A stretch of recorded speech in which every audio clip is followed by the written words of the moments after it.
This week on Men Don't Talk. So there was a time about 10 years ago, and I was really, really struggling. I mean, really, really struggling. And my sister says, you need to sort your shit out, okay? Get the number for the support line for breathing space from 118 118. Directories. Phone call went like this. Hello, you've got to help me. I'm out of the place. I've smashed up my house. My girlfriend's left me. I've no job, and I've just got really dark thoughts. I just don't want to be in this world. And this has genuinely happened, right? A 100% hand on heart happened. The guy turned around and says, really sorry to hear that, son. Breathing space, ventilation, and fans. And then I stupidly slept with one of the ladies in the group. And Wood by name, wood by nature. and I don't know what it was. It was just something changed. So it wouldn't let me. I have to say, it was a Gillette Mark III razor that I was using. Mostly the safest shave a man can get. So I obviously wasn't back to it.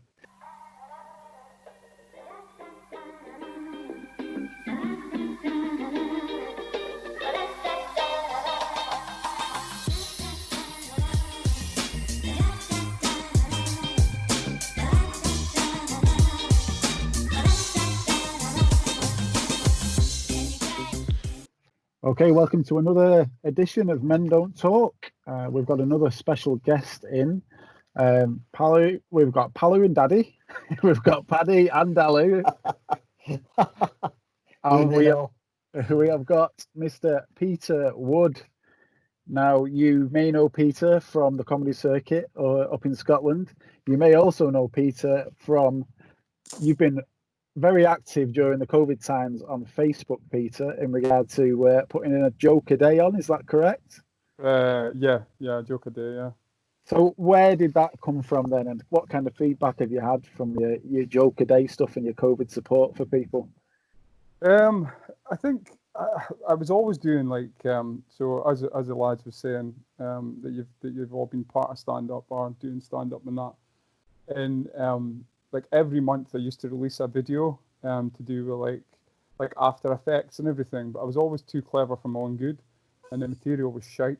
So it used to come out every 4 weeks, and it was just terrible, and the editing was terrible, and I didn't know when to stop and start. And it's funny, I was spending like genuinely, I was spending like 14 hours a week on this, and the content was crap, the editing was crap. I had all the like perfect editing, but I had to do it like you had to do it like 14 times, but you get a bit sick of it. Like after the 14th time, you're like 3, 2, 1, go, and you're like, whoa, and then you get halfway through it, and you're like, oh fuck, I fucked that bit up, like So then you have to go back to the start. So then you start to learn to put it in sections, but then you've got to also go on to kind of like a website to try and learn what you're doing. So you're like, oh, YouTube it.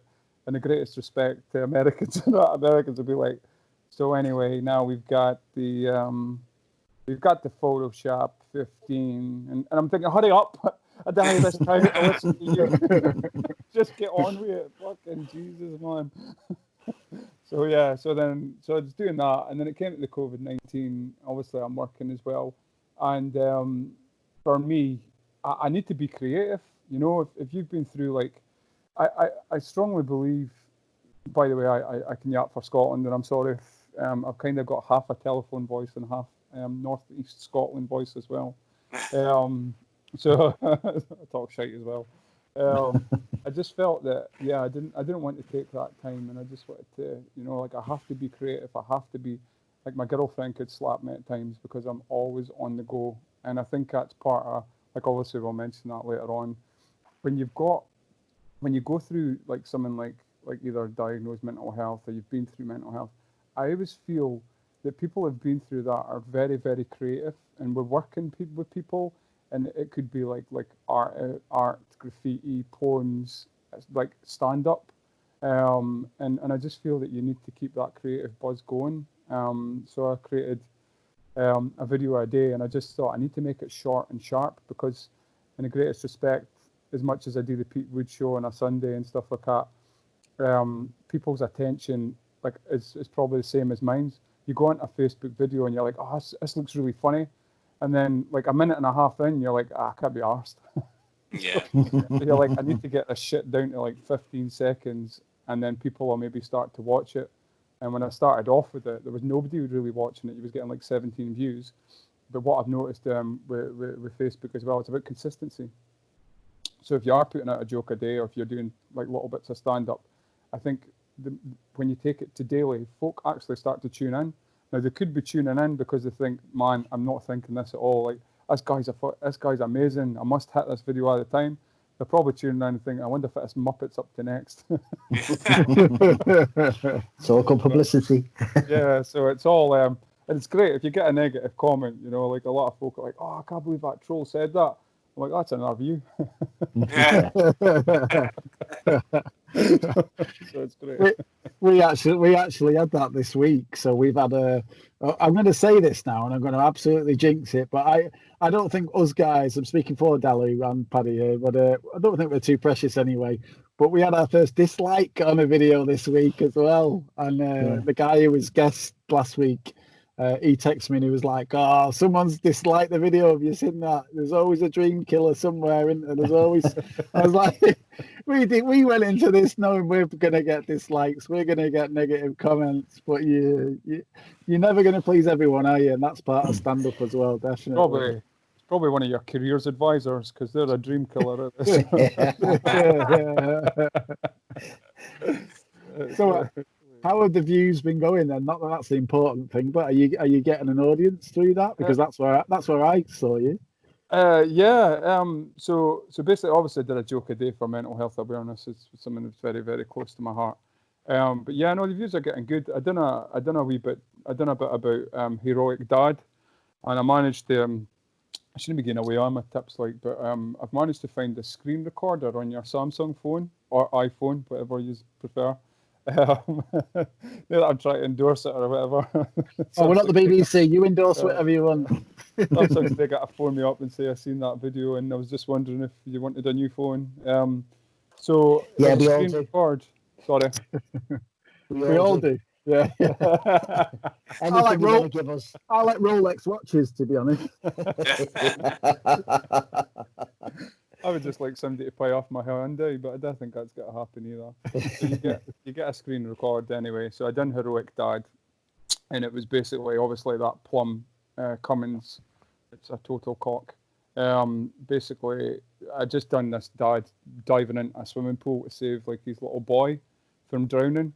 But he actually runs off the chair and takes a total nosedive into the swimming pool. And obviously, the American woman's like, "Oh my God, this is absolutely fantastic."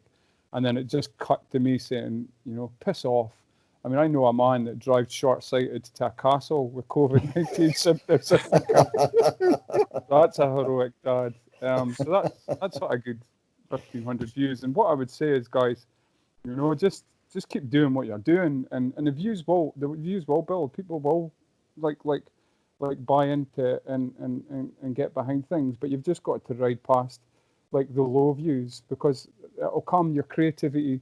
The more that you do this, the more people that you speak to, the more people it will benefit people. I promise you that. That's great advice. Thanks very much for that. Can I just open the floor for Dalu and Paddy, because we've not necessarily talked too much, because we've had a lot of special guests on. And sorry to be rude for just 1 second, Peter, but how do you feel, guys? Because I send over the viewing figures and all that kind of stuff, and I try not to get too involved in it. I'm not too bothered, but when it comes through, you get some. It's quite been very positive on the last episode. What do you guys think about it? So, Paddy, is that something that kind of gets to you? Are you like, oh, I'll check those figures, that's great, we're getting listeners, or do you just not really think about it too much? I actually look to see how many views more than anything else. That's the one that sort of gets me. And it's more on the YouTube one. And it's subscribers. As long as it keeps going up and not going down, that's all that matters. But it's the flow right the way through. It's the ones that watch it most of the way through. That's important, because obviously with having my own, I was obsessed with it first, because with my own channel, honest to God, if someone was new, I was like, and I find out who they were, this, that, and the other. And in the end, I got so emotionally drained with it, I just couldn't be arsed. I just literally stopped putting anything on it in the end. And I looked the other day when we were checking ours to see we had 16 subscribers. Was it on ours?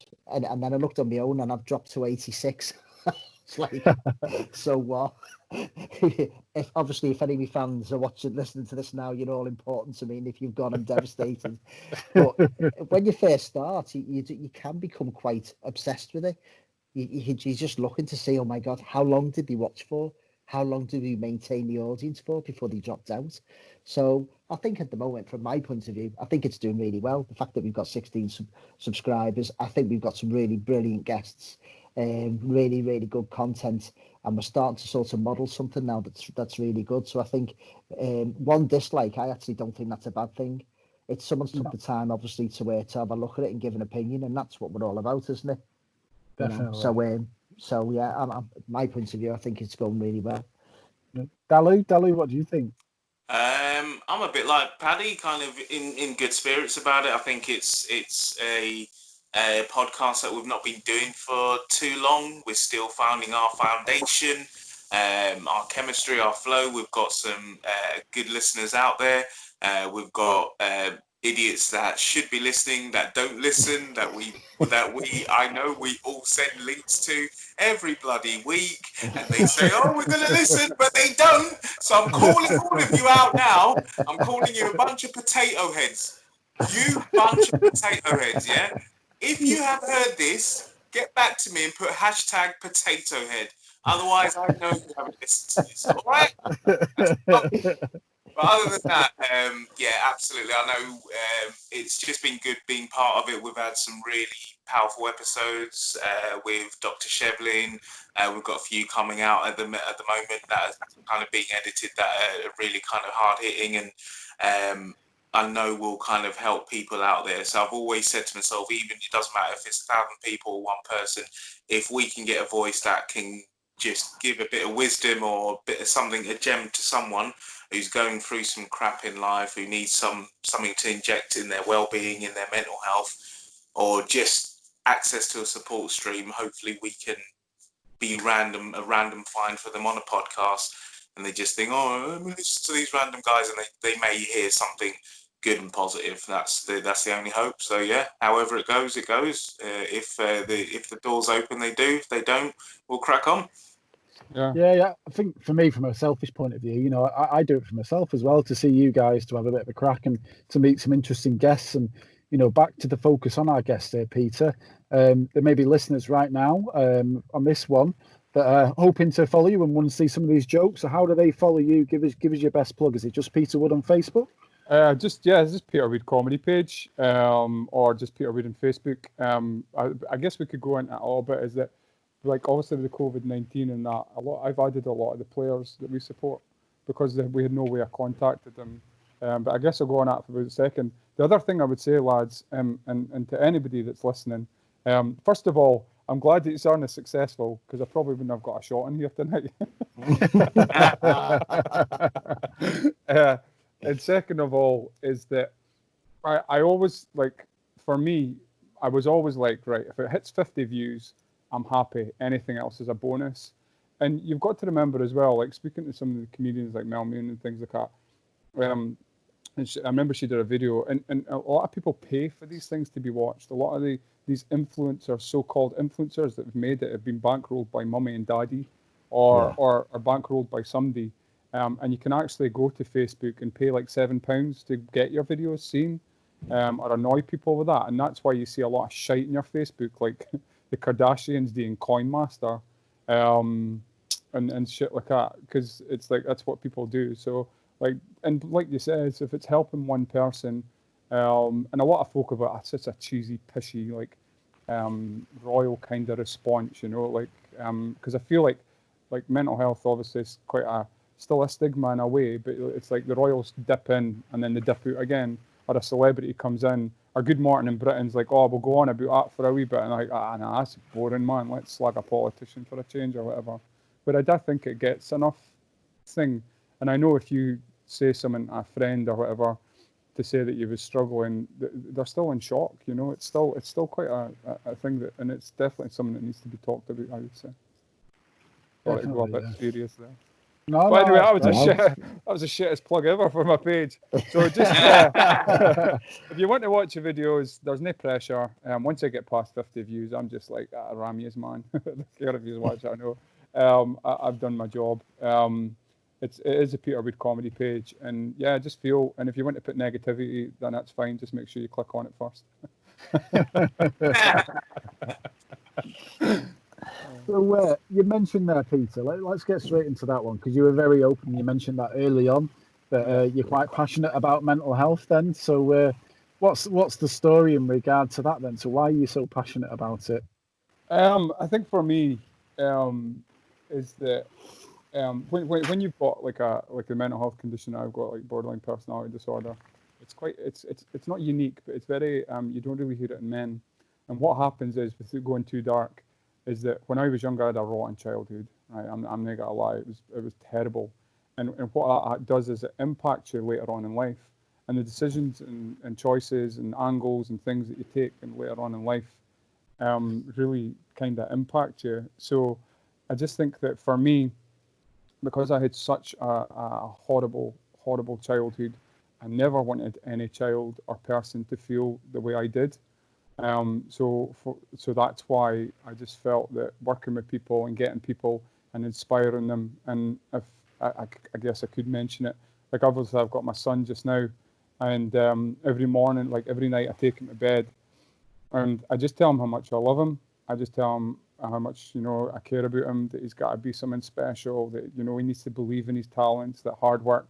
And what I'm trying to do is get all these words in now, because if you listen to Alexa, Idris Elba, Will Smith, these positivity motivation speakers that's on top of that, they'll tell you the same. And every morning I'll listen to these things, like Will Smith and these inspirational quotes and everything, because it's all about reinforcing your positive things.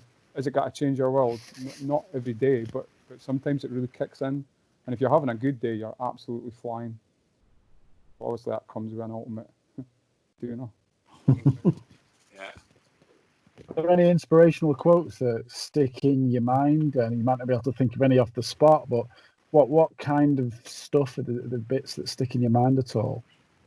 I think for me, the one that I always tell myself, there's two I always tell myself, and it's not actually from anybody or that. It's just basically think big, dream bigger, and that's always kept me going in comedy, even when the negativity's been there, or that I've been so unwell that I've struggled and deleted folk off of Facebook when you didn't mean to.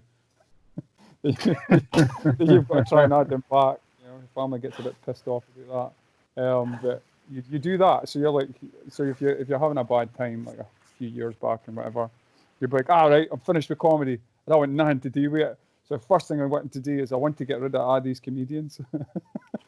But then you come back to comedy again when you're feeling a bit better. Like, oh, I'm really sorry about that. Is there any chance I can add you? But then they take umbrage to that because comedians are quite sensitive souls, are they? So yeah, so just I guess that also believe in your talents. But have you ever listened to Will Smith speak on some of his interviews and that, or Idris Elba, or Denzel Washington's a belter as well. Yeah, absolutely. I do listen to him occasionally, but there's the British cynical aspect that comes into me. What says, do you know what? It's easy being positive when you got a couple of million in the bank.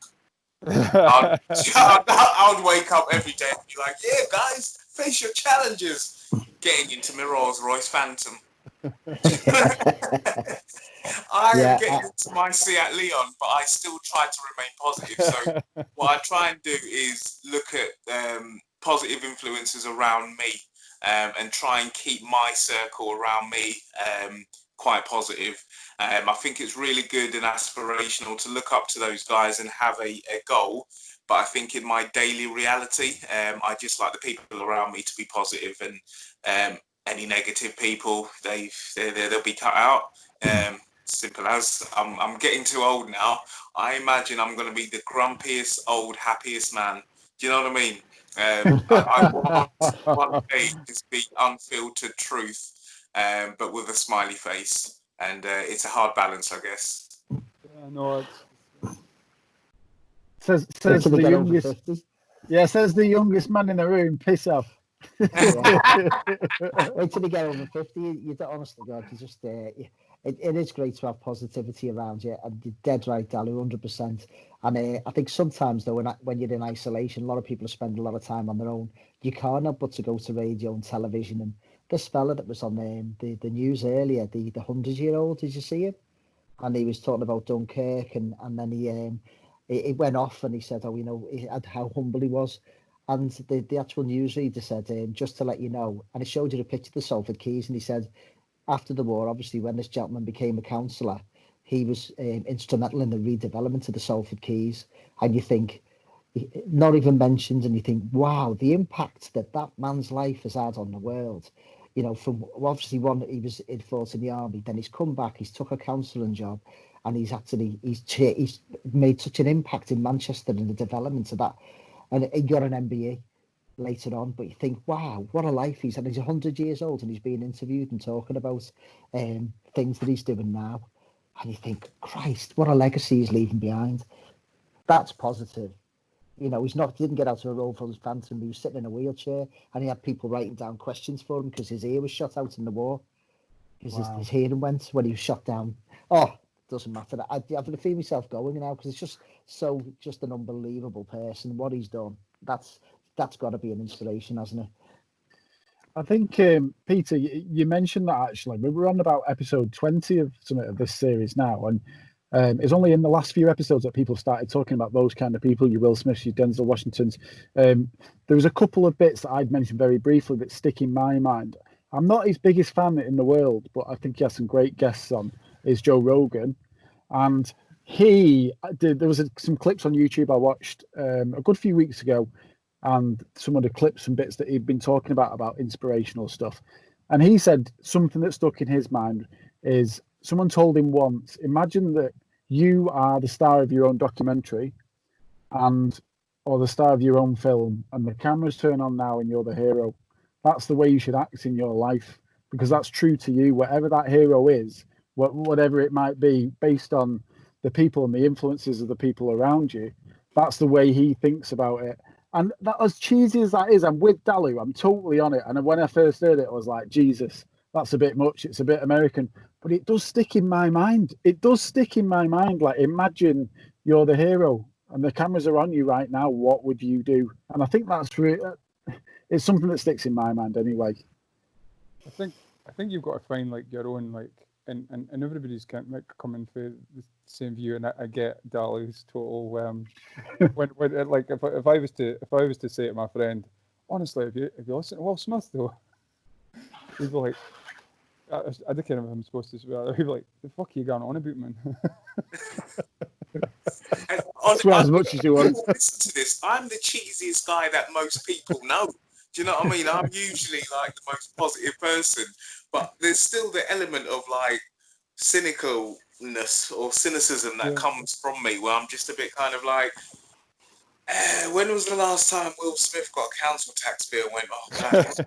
Do you know what I mean? When was the last time Idris had to deal with flipping, do you know what I mean, his boiler breaking down, and do you know what I mean, and really concerned about the deposit that he's saving for a mortgage. It's just a whole different world. So sometimes, if I meet someone, and that's what I love about the pod, we've had fantastic guests on where you hear these inspirational stories. You've just mentioned there about, you've had a hard childhood, but now you're, in such a positive environment and you're wanting to do stuff for people. That I buzz off more than hearing Will Smith. In that's all I'm saying. I don't mean to like put it down. No, you're all right. I think also is like that.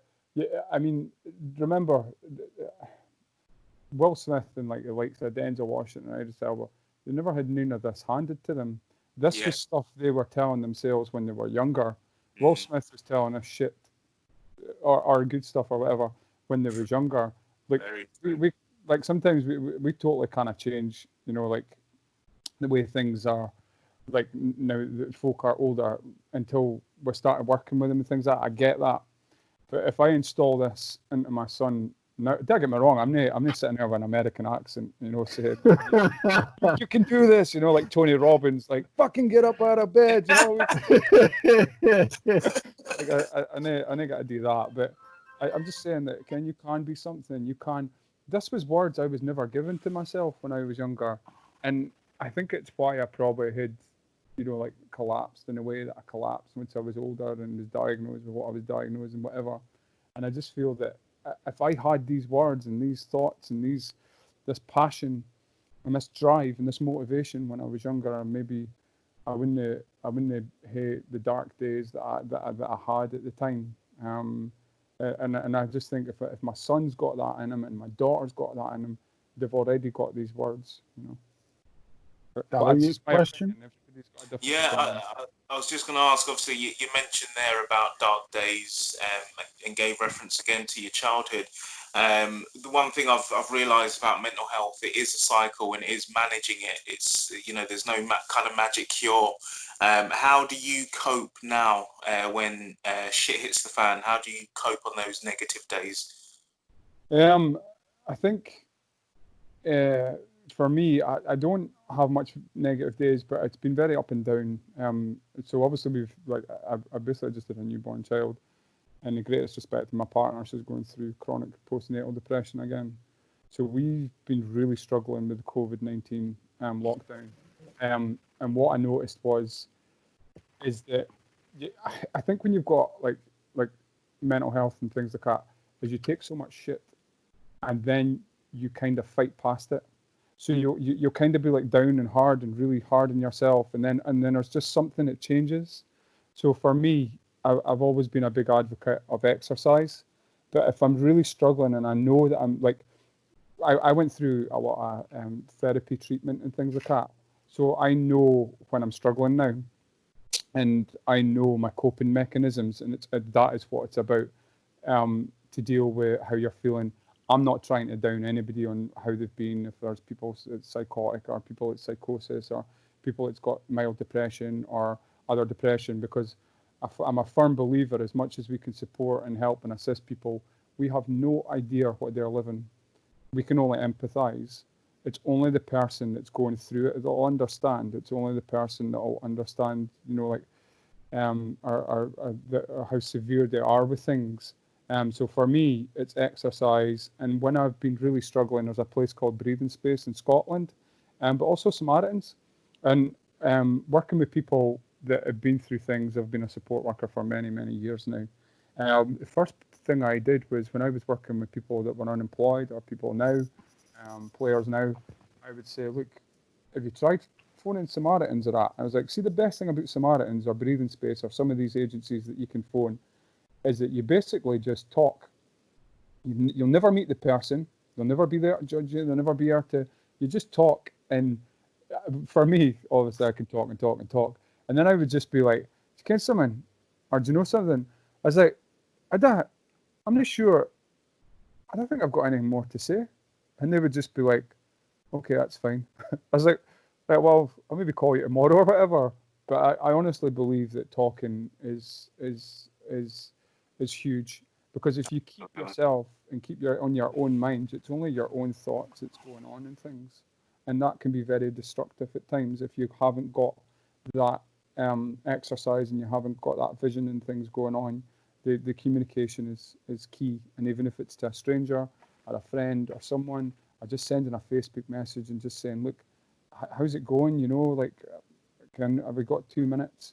Just be the bigger man and step past how you're feeling, because you won't feel great at that time, but maybe like the next day, once you've had that, it's like a release, you know?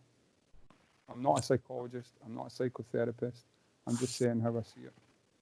No, none of us are experts in any way whatsoever.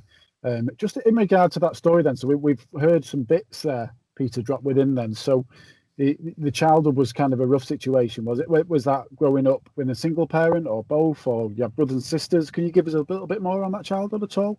Yeah, I'm sorry if I was a bit guarded about that. No, not at all, not at all. You say exactly what you want to say and nothing more. Yeah, no. So basically, I come from a family where my mother was on drugs and my father was on drink, and it was very fragmented, and it was me, my brother, and sister. But then my father was bleeding at the time, and I can categorically say now he's a prick. I've even tried to rekindle that, you know, like to give him like to try and get him involved with myself. But even when my grandkids, his grandkids come along, he just basically didn't want nothing to do with it. And then my mother moved in some boyfriends that were horrible. They didn't like sexually abuse me or that, but physically, yes. And then I had a rotten time because I was having that. And then I'd go out with I'd go out with friends I thought were friends, and then my friend would say, "Oh, you're using me for your computer," so I'd be locked in cupboards, and I would have 7 of them punching and kicking me, and then I'd go home and have that same level of abuse at home. So it was like, and then what happened with that was, like later on in life when you met women or people that you loved, you know, and that cared for and things like that, is that you didn't know where you stood. And even with new people that you was meeting, you didn't know you was, because what happened was there was a guy that my mother was with, and that he was really nice and then just really nasty. And because of that, you experience that as love. So when you're meeting people, you're totally guarded. So if somebody's really nice to you, you're like, whoa, what's your game? What are you up to? What are you doing? And I'm pretty confident that if you're meeting people, it's support workers and things like that, and you're just like, oh, you can do this, or can I help you? The first thing, if they've had a really rotten time in the past or whatever, they'll put their guard up. They'll either put their guard up and they're like, what's he about? Or what's he up to? Or why is he doing that? They're really on edge at first, and then they get to know you, because I'm a very firm believer in that people buy into people. Yeah, definitely. No, I totally agree. So where did that take you from a professional point of view? Because I know we'll get to that point now, but I think you've been delivering food parcels and you've got a story about football. And so where did that take you from teenage years and a professional point of view, then developing into the adult that you are now? I basically, I was, I was working at a company at Taylor's, right? And one of the things that you've got when you go through like mental health, depression, borderline personality, things like that, is that you seem to be very impulsive. which is great for a woman, you know. You'd be going to the garage, like, you know something, I'll buy a set of flowers. But at the same time, if she calls you, like, you know, like, oh, you're such a dick, then you end up saying something really stupid as well. So it's kind of like a yin or yang of what you're wanting to say and that. So sorry, could you repeat that question? I've lost my train of thought. Yeah, sorry. So through the teenage years to where you are working now, I'm just thinking about your professional journey. Kind of what did you work as and how did you get to what you're doing now? Oh yeah, sorry, yeah. So I was working with a company in Aberdeen, Scotland, Taylor's and that. And I was basically, I had that impulsive nature, and I wasn't like setting down relationships and everything. I was a bit out of place. I went through years and years of bullying and whatever, and then at 20 years old, I just snapped. And then, so I was working at this company. I was working like 2.5 years, and I just went in, and then one day I was like, I'm out of Thailand, and says, you've got a job to do. I was like, no, Hannah, I'm out of Thailand on Friday. I basically just packed my bags and then flew over to Thailand to teach. Never taught, never been out of Scotland. Ended up in Thailand with a woolly jumper on, absolutely sweat pushing off me. Then came out to get a pair of shorts. I had no idea what was going on, and just went over and taught, and then just found my voice and just really enjoyed the experience. The only thing was that I had a pretty negative experience at the school, and look, I'm just gonna say now, like I kind just say that it was all like, there's a lot of things that I can blame people for and say, you know, that's a bad thing and whatever. But when you get to a level that you can't trust people and things like that, you become a bit of an asshole as well. So I get that, and I just think that I've just started to learn and started to, this is really good. I like developing people. I like supporting people. So then when I came back to Scotland, I went into another job to do with chemistry, and I was like, this is fucking shite. And then I thought I really want to develop people. So I went and actually took on a volunteering role. I was told there was no job, there was no prospects, there was nothing. And then I was just a couple of changes in the company, and then I just kept and going forward with that, and then working away, and then I became an employability advisor for 12 people at a company in Aberdeen, and I was actually teaching them in the classroom. I didn't even have a classroom, so I just started using my creativity from the stand-up and that, and just marking games out of nothing, like the Simpsons quiz, turning the desks up and putting a blindfold in one of them, would just say, "I'll walk around the desk," and just putting like everything I could into inspiring people and supporting people, and then that moved me on to a couple of other company, and then I'm now at Street Soccer Scotland. Probably one of the best companies that I've worked for. So supportive, great management, great team. I've been basically under lockdown, but I've been allowed to work. And I basically go into players with good passes. They've all been given a phone, so they've all been given a mobile phone from us with unlimited credit, unlimited texts, so they can contact the family. And also, the players that wasn't really engaging in Zoom calls. So I was on a call with Mick McCarthy tonight, Ali McCoist, Harry Redknapp, and Saturday it's Andrew Robertson. This is all free to the players, remember. So yeah, I was on doing that, and yeah, they've been very, very supportive. I would have never had that when I was younger. And also the football that they're given as well is basically for unemployed, mental health, anybody right up to retirement age, because a lot of companies down in England and Scotland will basically do 12-week employability programs or programs, and then just that's it. Right, thanks very much, cheerio. For Street Soccer Scotland, you can come right back to retirement age, you know. And we're going to be the first company, probably in Scotland, that will be doing sport. So we're doing outside activities where we're all keeping the social distancing. Yeah. Wow. Ali, you got a question? Yeah. Apart from my dodgy camera, sorry about that. My stand's moving everywhere at the moment. So it's all right. You still look but pissed about my Denzel we come Washington from answer. similar backgrounds there. So I've done an employment coaching and employability classes and all sorts. So I know the joy that you get out of that kind of environment. One thing I was going to ask you is. One of our regular questions is what kind of advice from a perspective where you are now would you give a younger self? So someone, you know, your younger you. That's a good question. First of all, I'm not talking too fast, am I? No. Or not? No. My Scottish accent's not too strong. No, don't you worry. Not at all. I think the advice I would give my younger self is just to believe in your talent. You know, life's relentless. You know, that it's non-stop. Like, for example, I went on to Facebook tonight, you know, and I found out a friend's passed away, which was really sad. And it just goes to show you, it doesn't matter with COVID-19 or whatever is going on, it doesn't stop. It's relentless. So you've just got to try and be nice, try and be supportive, and just try and deal with the darker days, because I've been to some real very, very dark times that have been like really, really debilitating and horrible, and I've been very lucky in the partner that I've met that's kind of coached me through some of that darker times. So what was your? How have you got from that darkness into the degree of light that you seem to be in your life now? You seem to be a happy guy. You're smiling with us. I know that that doesn't necessarily mean everything, but you seem to give this aura after someone who's confident and happy in their lives, considering you've got two young ones as well. Like, what's the key there? How did it change?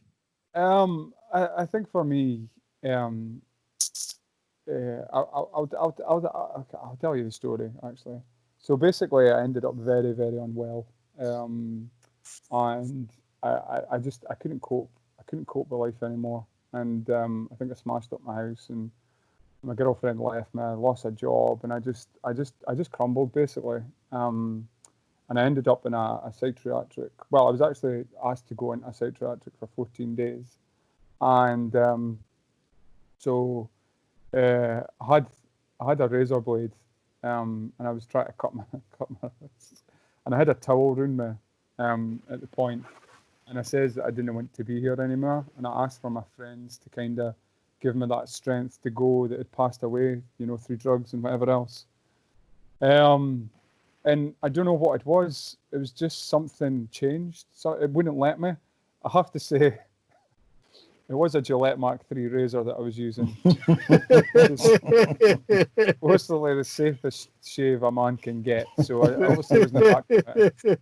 And I just says, Peter, what are you doing, man? You've got two choices here. You stay in this hospital bed. You consume yourself to the darkness and feeling sorry for myself, and that that I've had a rough childhood or whatever, or you fight it. And I took a razor and I threw it into the bin, and I was like, fuck it, let's do this, let's fight it. And don't get me wrong, it was a bloody hard journey. We're looking at 3.5 years of treatment before I got to where I needed to be. But I just thought I have to fight it. I have to fight life. And that's the one thing about mental health, or people that's been through depression, and God forbid anybody that feels in that way, that there's no hope, or there's no that they need to end it, is that I wish everybody anybody that's listening to this call, or anybody that I've ever met in that, just to fight. And that's one thing about some people, is that we're survivors. We've been kicked, we've been punched, and we've been down in the gutter or whatever, but we're still here. We're still here to tell the tale, and we're still fighting. And that I give every credit to anybody that's been through mental health, or fights or battles, mental health, because you're still fighting to tell that tale. Darlow, you got a question? Absolutely. Without getting you in too much trouble today, you kind of touched upon, obviously, postnatal depression, and you mentioned there that your missus has helped you through your journey in the past. How is that now for you, being the support branch for her? It's I have to say, I love Kaylee as much as I can, and like I said, I'm very lucky to have a partner like Kaylee, but it's been very difficult because I didn't see it coming this time. We had it the last time, and then you get through, and then you have a second child, and so I never seen it coming at all, and it's taken me a bit to adjust. You've got a partner that loves you, definitely, like we're together, but she can't leave the house. She's totally anxious about things. She is trying. You've got a newborn that's really sick just now, and I've got my wee boy, and as much as I love my wee boy, children are fucking hard work. Okay. Somebody says to me in the hospital, right? I remember holding River in my arms, and somebody says to me, it's life changing. I was like, how hard can it be? Then if you throw in part of the traits of that is you've got OCD, so you're always cleaning, like always cleaning. And as soon as you clean the house, you wake up the next morning, you're like, why does it look like Macaulay Culkin for fucking Home Alone's been into my house? It's mental. So I need to work even harder. I took the kids out today at 4. I usually take River out at 4. I said, look, I'll take Sienna out, and it's just about trying to support her and understanding that there's little affection. Just now, she doesn't really want to be kissed, so you kind of force a cuddle and things like that, and just fight for her, because you've got two options: you either fight for your woman or your man or whoever you're dating, or you walk away. And don't get me wrong, I'd be fucking tempted to walk away. Last week I was like looking up flats. I was like, I've had enough. I can't do this. This is fucking mental. Is this what I was like? I wouldn't have been with me either. And then I'm like, Peter, just come on, find that strength, find that inner love that you need to have for her. Oh, if anyone can attest that, I mean, I'm father to 4 boys under 10, and it's it really is that massive test. And I think anybody who's listening who's got young ones, especially if it may be your first or whatever, it's people do not tell you how hard it's going to be, because if they did, the human race wouldn't exist, because no one would do it. No one would do it. So it's so hard, but it's also amazingly rewarding, isn't it? Like I always say kids are like heroin. The highs are unimaginable, but they wreck your life. It's just absolutely. And I'm not. I feel for you on the postnatal depression side of it. Obviously, your missus, Because I imagine there's quite a bit of stigma with that as well, because there's so many social media mummies out there that are like, my baby's amazing and I'm so blessed and blah blah blah, and they're the people that really piss me off, in all honesty, because it's not actually like that. You love your kids more than anything, but you also hate them because they totally wreck your lives. And anyone who says that they're all just this angel and they're so positive and they've all they've brought to me is positivity, it's just rubbish. It's so hard, isn't it? Yeah, to be honest with you, I think I lost a lot of friends and a lot of comedians by putting up their school photos when I didn't hate kids. He's a knob. He's a knob. She's a knob. Why are they even on my Facebook? I mean, but then you have kids, and then I have to say, when you've got kids, it's like you've got a different kind of meaning. But for anybody that that hasn't got kids and that, there's a lot of meaning in life. But you've got to fight. You've got to fight, and like especially with him postnatal and BPD, and I've been very up and down. The COVID-19 is horrible for Kaylee because she was out all the time visiting family and everything, and all that's been taken away from her. So there's nobody giving her respite from the children apart from me. And believe me, if you're all married or in relationships, or anybody that's in relationships and that, is that some folk will be like, oh, at least you've got a blonde or something, or a blonde girlfriend or whatever during COVID-19. But my God, do you annoy each other? Like fucking yeah. Everything. I mean, like everything annoys Kaylee. The big one for me there, definitely, having the young ones, is we used to have a group on WhatsApp called Share the Pain, which is where we used to just meet up on weekends because we had kids of similar ages, and it totally improves our mental health, because it was like, God, you're so isolated, you're doing the same thing. It's like Groundhog Day every day. And I imagine that's the same with everybody with COVID, but with kids, it's very tricky like that. And going out with people in the same situation really made it better. So hopefully the end, there's some light at the end of the tunnel soon in the next few months. I mean, if you're Dominic Cummings, you just take him to a castle anyway. Just take him to a castle, it'll be fine. Can I just put hashtag potato head? If that's in any time to put, if you've got four supposedly comedians and that, then you've managed to shoehorn a Dominic Cummings. It's quite a trendy one, that. So it's, yeah, definitely. You've mentioned a few times there BPD, and you mentioned this. Obviously, we did a little pre-call, but and that's borderline personality disorder. Is that right? Can you tell us a little bit about that then, and how did that diagnosis come about? Yeah. So just to say it to anybody now that I'm actually, like as much as I always have this for the rest of my life and that, because it is a recognised mental health condition. A lot of people confuse it with bipolar. I've even had certain company say that I had bipolar, and I'm thinking it's fucking borderline personality disorder. They're two different things. Yeah. But basically, do not Google it because it comes up, right? I genuinely, honestly, it comes up as portrayed in single white female, or as portrayed in fatal attraction. So, go on, spell it out. I still don't know. What that is. So, Bunny Boiler. Right. Okay. Yeah. So if you was a single guy and you says, look, something, I'll maybe just tell her. I'll tell her that I've got BPD, and then at least she knows. She's like, something, I have no idea what BPD is. And she goes into her Google, and it's like, as portrayed from Fatal Attraction. I want you as you sleep. Yeah, I can imagine that going too well. So borderline personality disorder is basically that you've got heaps of traits. You've got narcissism, OCD, relationship instability, that you're a bit manic. And one of the things that I really have, but I kind of always had, is that I'm an overthinker.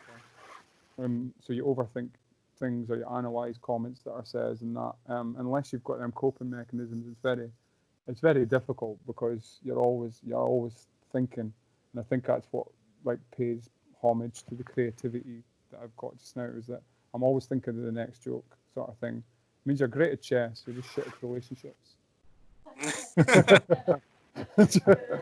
My blondes But just come in. isn't a Just relationship as the I said. greatest chess game? Very true, very true. She's obviously the winner. I like that.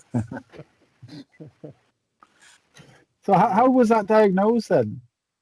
So basically, I kept hearing more breakdowns than a shit gar that you bought at the carriage, or than Gumtree if you bought cars off a Gumtree. And I was just like, you know something? I have no idea. Why is this always happening to me? You know, why am I not keeping a girlfriend? Why am I so self-destructive at times? You know, and then the one that I went on about, you know, where I was put in asked to go into hospital, for 14 days, and that they did a test, and I scored off the charts in the test, and then that was when I was diagnosed with that. And then they says, like, all's near lost, like you can actually go through some treatment. And that was when I decided that I would go through some treatment. And I decided to myself that I didn't want to have anybody in my life at that time. And I just wanted to make sure that I could, like, I didn't want to take anybody into my mess at that time. Yeah. Great. So can you describe the treatment in any way? Is that, what is the treatment that you go under? So basically, it's cognitive behavioral therapy and psychotherapy. And what happens is you go in 6 months in the psychotherapy, and it's like basically you say what's happened in the week, and then 6 people kind of discuss it. But there's a couple of things that like the very first meeting that I went in, so I'm really nervous or whatever. I'm quite, you know, not quite like as well as I should be and whatever. And I went in and there was just this 6 like lasses, and it was just me. But one of the lasses knew me from yesteryear. And she used to be my downstairs neighbour. And her first reaction was like, "Oh my God, it's no fucking him. Well, I'm no fucking biting at this. I'm not letting him say all my problems." and then walked out. I was like, all right, I'll be the only male in the group, mama. So straight away, the daggers were in it, yeah. And then I stupidly slept with one of the ladies in the group. And Hello. so Sit down. Oh dear. when it was coming on later on the week, she would be talking, and all you would hear is, "Yeah, okay, whatever. Is he finished yet?" Wood by name, wood by nature. So, and she was like, she would spit feathers any time that I spoke to her because we slept there. And then I was like, I'm not sure if I'm up for this 2 BPD people going out with each other. So I probably should have done that. And it was crazy. I had probably about 6 weeks of that group to go. So if you're ever in a psychotherapy group, don't sleep with anybody in the group because Especially Sex Addicts Anonymous. then you've got to go and speak with that group, and you've got to go on about your week, and then you all discuss it. You couldn't have like that. And then you do that, and then you go through some therapy, which is one-on-one, and you basically just tell your counsellor what's going on, and then she'll say, "Oh, well, why do you think that happened, or why do you think that happened?" So, like, to put a prime example for BPD, is that someone's walking, or someone that's struggling with mental health or that, someone's walking down the road, right? Someone's got mental health, someone's walking down the road, and you would be like, "All right, how you doing, Dave?" or whatever, John, Gary, whatever, Bob, Scott, Hamish, if you're in Scotland. And you'd be like, "All right, how you doing?" And they don't take you on. Someone that's got mental health, they'd be like, "Why didn't they take me on?" I bet that's because they didn't like me. They obviously know what's going on with me, and they'll have that one scenario. It's very black and white, you know. It's like, "Aye, boy's a dick anyway." You know, I didn't like him. I mean, he's probably putting a photo up with his school kids last week or whatever. So you kind of got that.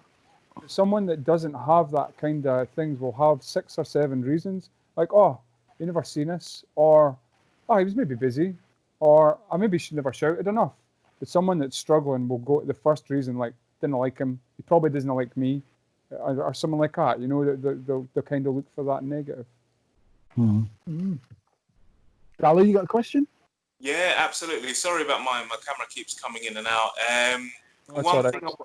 One thing I wanted to ask you was just based on culture. I can't speak for the rest of the gents, but from just I'm Zimbabwean born, bred in Essex, now live in Manchester. So As you do. as you do, I've always Same thing.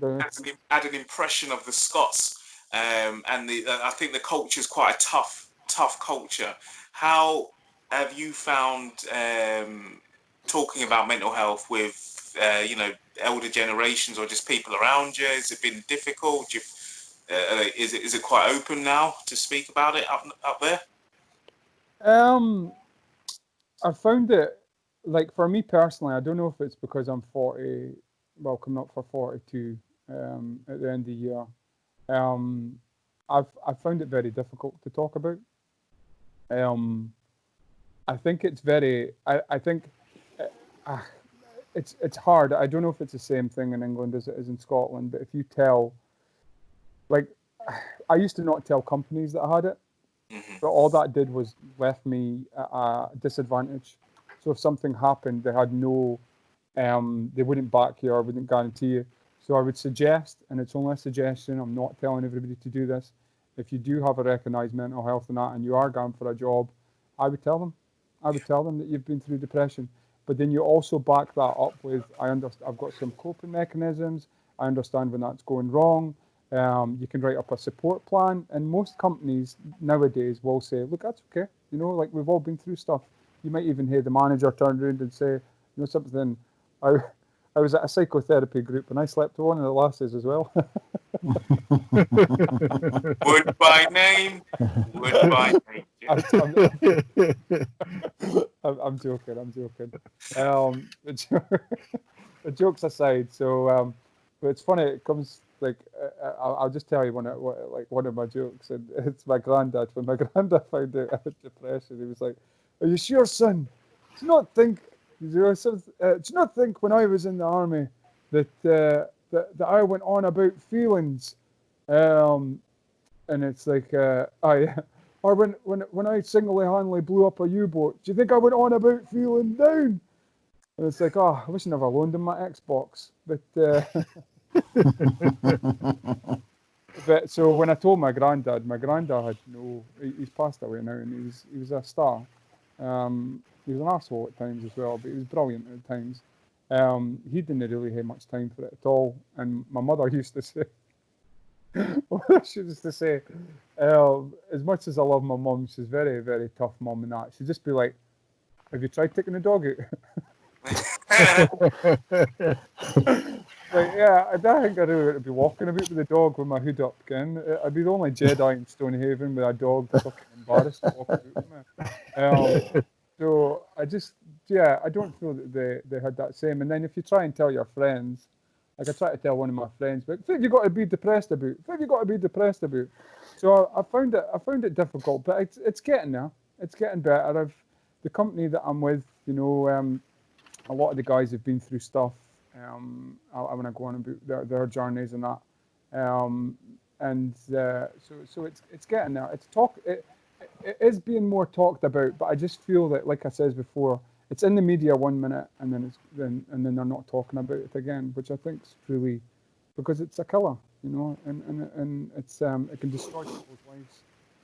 Yeah, just in regard to that, I guess we've got a couple of bits there, but something I was watching today, and I've not watched the full series, but we do like to do, especially during COVID, talk about things that people can watch. But Harry's Heroes, I saw a bit on YouTube with Lee Hendry talking about, and he was, well, yeah, when you say about talking about mental health, I mean, they're not necessarily talking about it in that way. Harry's Heroes, I think, is a great program because it's a load of guys getting back together, middle-aged guys, and having a laugh. But actually, they delve into some really interesting subjects. And Neil Ruddock going through a lot of depression, he had a heart attack, and he's having an operation. And Lee Hendry opened up, and wow, I mean, he got bankrupt. His mum and dad had to sell the house and all this kind of stuff. And whether it be actually a mental health thing, you know, a mental health talk, a mental health podcast, it's just about guys talking openly and honestly to me. It's just about chatting, and trying to have those relationships where you talk openly and honestly.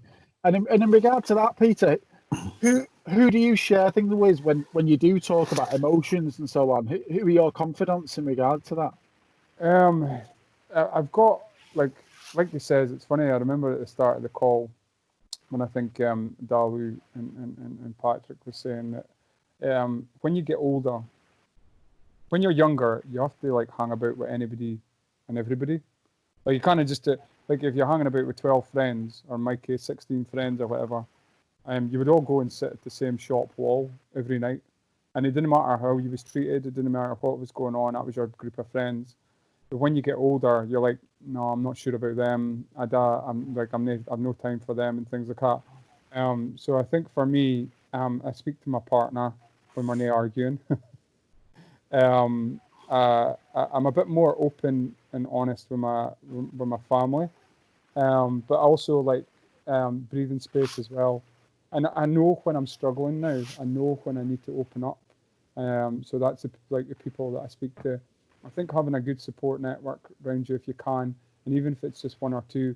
But like I said before, I've got a very, very understanding company to how I am. But because I'm hardworking, like I've got like good results in what we were doing, through football down here and things like that. And I think that's why they're probably a little bit more understanding. But my manager's really sound. Like I says to him that I was struggling on Sundays. Sundays used to be my killer. Like you're scared to do anything on a Sunday. For me, I feel it's like, if I take my boy out for a walk, that means it's got to be like 6 hours before he has to go to sleep, and I'm like, it just seems to drag. So I says to my boss, I says, look, I think I might have to phone you at 3 o'clock on Sunday. I really seem to be struggling with a Sunday. And he was like, Pete, that's fine. So if I didn't have that, then I would have just probably like I would have got to a point where I thought, right, I need to phone, Samaritans, or I need to phone something, but where I can just say to Andy. But I'm also very honest with how I am, because I am impulsive and things like that. I also say to my manager when I'm first in, I'm like, if I write something to you, it doesn't mean that I'm destroyed or I'm breaking apart. Don't take everything that I'm writing to you too serious. Like and if it's serious, I'll tell you it's serious. But sometimes like there'll be something that happens at a session, you're like, bollocks, and like in a rant or whatever. So he knows that if I write something straight away, like then I get the ambulance room for me, and it's just Peter having more, like going off in one. But then that's my coping mechanisms where someone with another condition or coping mechanisms might be like, look, I just need to shut down for an hour, or I need to go on the Xbox for 40 minutes. I've had a really hard, stressful time at the office, and say to your wife or your partner, or even if you're near a partner, just say, look, mate, I'm going to phone you on Thursday at 8 or something. It's trying to find these little angles that you can do to enrich, your life. Is that? Yeah. Yeah. No, you have. Yeah, Paddy, did you have a question? It's the usual with these podcasts. You have a question, but things have moved on, so it's fine. Okay. So, what are your hopes and dreams for the future, Peter? Just to, I think one of the things that I used to really struggle with was is that I didn't want to feel any more hurt in my life. I think when you come to breaking point, I don't know if you've been there yourselves and that, is that one of the things I used to do was like zero stupid things and that, but I used to just cry, and it would be so hard that it would be like a kind of a wail or a scream, and I'd be like, I just don't want anybody else to hurt me. I don't want to feel any more, experience any more hurt. But I can't stop that. So it's like, how do I evolve from that? How do I get into coping with that? So for future goals, for me, is to support and inspire people that I'm working with 100%. Always give them, I always give them 90%. Always keep 10% back for yourself. Always do that. You've got to protect yourself as much as protecting the people around you. Obviously, to keep making the bonds and friendships that I'm making just now. You know, you've all been very lovely and very understanding, very patient, and listened to everything that I've said. So it's really nice. I feel like I've met 3 people that I would hope would keep in touch with me, to keep doing the videos. And the other thing about the videos is comedians, if there's any comedians listening to that, is that keep believing in your talents. You know, you're one of the things my sister used to always say to me as well was like, Peter, like, fucking just chill out, man. When you're doing your comedy, don't feel you have to write it all the time. Let your creativity, you know, flow. And one of the last videos I done, the second last video I done, I was like, oh, I'm just trying this little bit out, and I'm not sure if you like it, and I've shown it past Kelly, and Kelly was like, why are you putting that? You know, don't, like, there's no need to put that. Just put out your stuff. There's no need to be like, you know, like, I'm taking a risk here, you know, and I'm maybe got to go for that. And she was like, just put out what you've got. So the last video that I done, I think it only had like 500 views. I'm fine with that, as long as it hits over 50. It was just to believe in my creativity. So I didn't write a word. I just fucking put the camera on and just let my shout spiel, and just let your creativity come out, let your belief come out, let your talent come out, that's sitting there. And also it'd be the best father I can be to my children, and just make sure that they grow up grounded, they've got the right morals.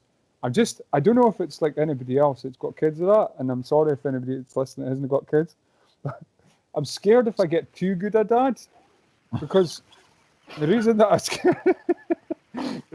scared of being like a too good a dad is, one, you end up like fucking Cummins, or two, it's two. I'm like, careful how you say that.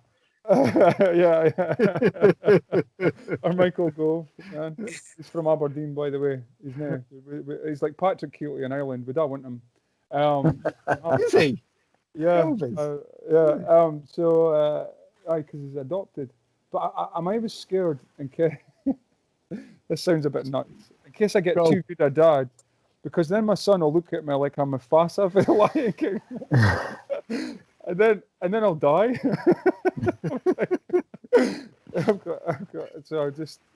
I'll leave you. One of the things that I would say is that I don't know if you know what breathing space is in Scotland. Do you know? Have you heard of it? No, I haven't. Right. Okay. No. I'll say this, and then if you're wanting to ask any more questions, then that's fine. But so breathing space in Scotland is a support line that you would phone. I can't remember the number off by heart, but that was the number that I would suggest in like Samaritans, as if you're really struggling. You know, like, it was everybody I've worked with, I've said, just give my phone and that. So there was a time about 10 years ago, and I was really, really struggling. I mean, really, really struggling.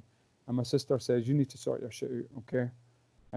That's dark thoughts and losing jobs and smashing up your house. Get the number for the support line for breathing space from 118 118. Directories. Phone call went like this. Hello, you've got to help me. I'm out of the place. I've smashed up my house. My girlfriend's left me. I've no job, and I've just got really dark thoughts. I just don't want to be in this world. And this has genuinely happened, right? A 100% hand on heart happened.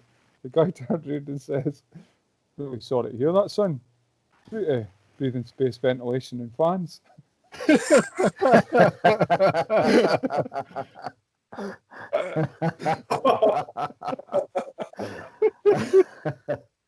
hope that all worked out for you. I was at my darkest moment. That's actually my ending joke and the comedy in my solo show and that. So there you go. Very good. So I think we should reference that there. The number I've just pulled off for that is if anyone is suffering, presumably they just takes calls from Scotland, but 0800 83 85 87. That sounds like a great service. If anyone wants to listen to how things are maybe changing and challenging in regard to calling those kind of lines, there's a very short clip of James Acaster, the comedian James Acaster, talking to the Samaritans. I think it's with Alan Brazil on Sky, and he's talking about his depression and what he suffered from what he's been through, and Alan Brazil's going, oh yeah, and he goes, well, how bad did it get? And he's talking, he says, I used to talk to the Samaritans on a weekly basis, And Alan Brazil, I'm sure it's Alan Brazil, says, "Really, it got that bad?" And Acaster goes for him and says, "Why are you shocked? Why are you shocked that someone would speak to the Samaritans? How many times do you go to a doctor to do with your body? Have you not seen the male suicide rates? Why is it strange that someone would call someone and talk to them? It's not weird." And he really pins him down and says, "Why are you putting stigma on it? You sound like you're almost laughing comically that I've called the Samaritans." It's really, it puts a lot of change into your head. It's very clever the way he does it. I think it's great. Those kind of services are out there. Superb. What we do have in the UK is Calm as well, Campaign Against Living Miserably, which is another good one.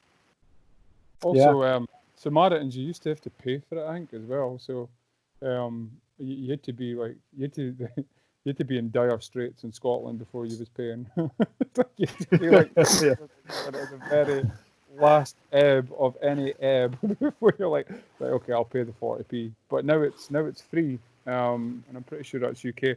But there'll be a lot more out there. Just please, just Google depression and talking about depression. I'm pretty confident there'll be a lot more out there. Not only just for England, for the UK, for like America, for anywhere. You know, there is people that listen and give up their time for that. I mean, the last thoughts from me. Been a great guest, Peter. Really, really admired it. You can tell that you're talking about some of this stuff, obviously, openly, some of the first times, and it comes across really well. Like I love it when people start to open up like this, because you can kind of feel when it's coming from the heart and when people are nervous and people are. It's come across really well, and I'd really admire the fact that you've been through some rough times in your life. And one of your goals and aspirations is to make that not happen for others. I just think that's a great. If there's more people like you in the world, then it improves the world. Absolutely. And Street Soccer Scotland, is that you're working for? Sounds like they're a great organisation. They're tremendous. We've actually got Street Soccer London as well.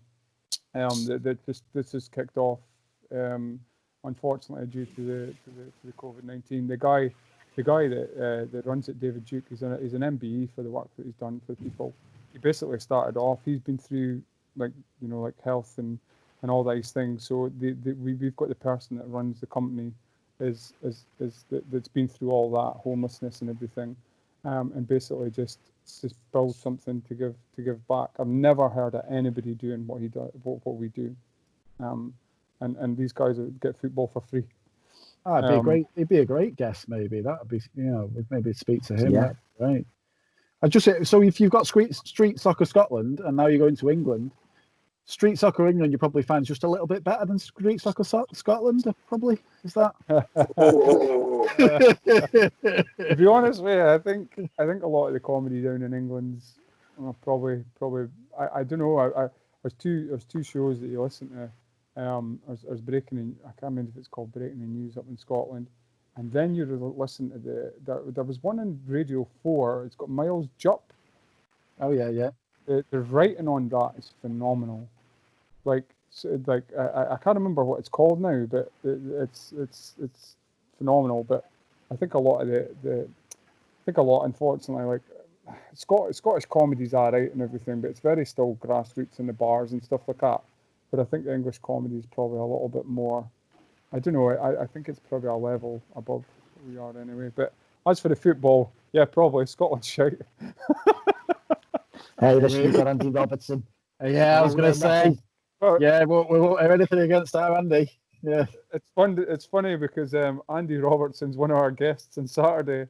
So basically, on Saturday they've got businesses paying £50, but the players for Scotland get it free. So right across the 4 cities in Scotland, and Street Soccer London or whatever, and our guests are, and it's basically like a Zoom call thing, kind of whatever. Is Nick Nairn, Harry Redknapp, Andrew Robertson, Alex Ferguson, and so on. But the ones that we've had on recently has been Murdo MacLeod, Harry Redknapp, Alan McCoist, Michael Stewart, Chris Sutton, and the players get to listen to that for free as well at 6 o'clock on a Tuesday. We've got Gordon Strachan next, actually. And it's basically right, I'll give you, hold on, I'll give you 50 quid for Andy Robertson. Out of my own pockets, have a word, sort it out. We definitely have them on at the event. Can people see that then, or is that just your own members? What do you mean you've got them on? Can people log on to that? Yeah, people. So basically, if anybody's not part of Street Soccer Scotland, I can give you the details, and you can contact them. And basically, David Duke will be sitting like this and asking Andrew Robertson questions about how he got involved in football, what he's thinking about Liverpool, what he thinks of winning the Champions League. Is absolutely invigorating. I've never. Right. We had Mick McCarthy tonight. I put up a picture on my Facebook. Brilliant. Actually. Amazing. So and it was Superb. absolutely amazing. Yeah, and the names just keep coming. But it's supposedly getting Superb. Brendan Rodgers and so on and so forth. So yeah, so if a company or business is interested in that, if you want to message me on Facebook and I can put that details through, and on Saturday you're getting a special message for Alex Ferguson, but Alexa Harry Redknapp and Andrew Roberts will be the full interview. His daughter as well, actually. There's also Josh Taylor. I can't remember the other ones that's in it as well. The boy, Sir Tom Hunter. Great stuff. Any last questions, Dallo or Paddy? No, just say it's been absolutely brilliant listening to you. Superb. Really enjoyed it. Absolutely, yeah. Second that. Just if you can just remind the audience where to find you via kind of Instagram, Facebook. Yeah. Well, I'm 42. So I have no idea how fucking even Instagram works. It's took my arm to learn. I'm even on Facebook. I'm like, oh, what's that comedy group called? And then the other day was like, somebody was like, you want to go onto Twitter? And I was like, I'll go onto Twitter, and I was like, oh, it doesn't link with Facebook. And I was like, this is just fucking work. Like, I think I'll get to my 50 views and it'll be fine. So just before I look, thank you. It means I'm very. And I know that you aren't as successful as you need to be at that, but I'm very, very honoured for you to have me on. It's the first time that someone's actually from the comedy, and I don't know. I don't know if it's because of me or whatever, or the way I've been, or the illness that I've had. I felt kind of a little bit ostracised when it comes to the comedy in Scotland and that. So it's been an honour for you to listen to me and actually and have me on and listen to my story, because it is quite eventful, it is quite chaotic, it is quite inspiring. And things like that. So and to talk about times that I haven't talked about in a long time, it's been a beautiful call. Thank you. And it's a Peterwood comedy page on Facebook, and feel free there, go on likes, and for anybody that's a bit disgruntled and wants to put an angry face, again, if you just go on my page, view the video, and then just tear into it, and then maybe go back and just think, wow, wait a minute, how shite was that? I'll maybe leave another comment. I'll take you to Peter, I've just had one final thought. Is there anybody, while you've got this opportunity, that helped you from your lowest time through to kind of where you are now, that you need to shout out that kind of helped you? You've mentioned your missus has been a big help, but is there anyone else that deserves some credit along the way? Yeah, I think for me, my manager, Andy Hook, I was a guy that I used to work with, Dave Burney. Unfortunately, he became really unwell. He's managed to come through that again. He was absolutely amazing to me when I volunteered. He took me under his wing. He kept me, like, he'd be like, right, don't act yet, you know. He always used to plant the seed with me. So he'd be like, plant the seed and that. So Dave Burney, my grandfather, as much as I dearly miss him, he was such an amazing person. My uncle, if it wasn't my uncle passed away a few years back and that, and he always used to come in and sit us down pissed. It was a nightmare when he just did joke after joke after joke after joke after joke. Nino, it was his. When somebody says to me now, I'd be like, "Get some in." My uncle's a fucking hack. You know what I mean? Like, I've been laughing at this for the last 10 years. Like one joke. What's all that about? And also some of the comedians that have been. Bill Dewar is one of the most loveliest people that I've ever worked with, and has been so helpful. Quentin Reynolds, and some of the recent folk that like yourselves, has been really, really awesome to speak to.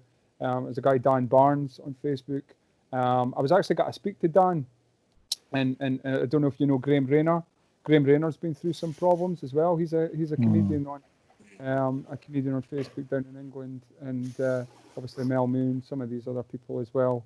Yeah, so yeah, and my partner and my kids. And Right, well, great. I'm very, your kids will hopefully be able to listen or watch back this when they're a bit older, and you've done them proud, I think, sharing your story. Thanks again. Absolutely. Brilliant. good luck with the show, and all the best to the next people that come on. I hope they're as open and honest as myself, and that you get the views that it deserves. Yeah, Right. same to you. Thank you very Thanks much. very much. Thanks, Nice evening. Peter. Bye. Thanks. Bye-bye.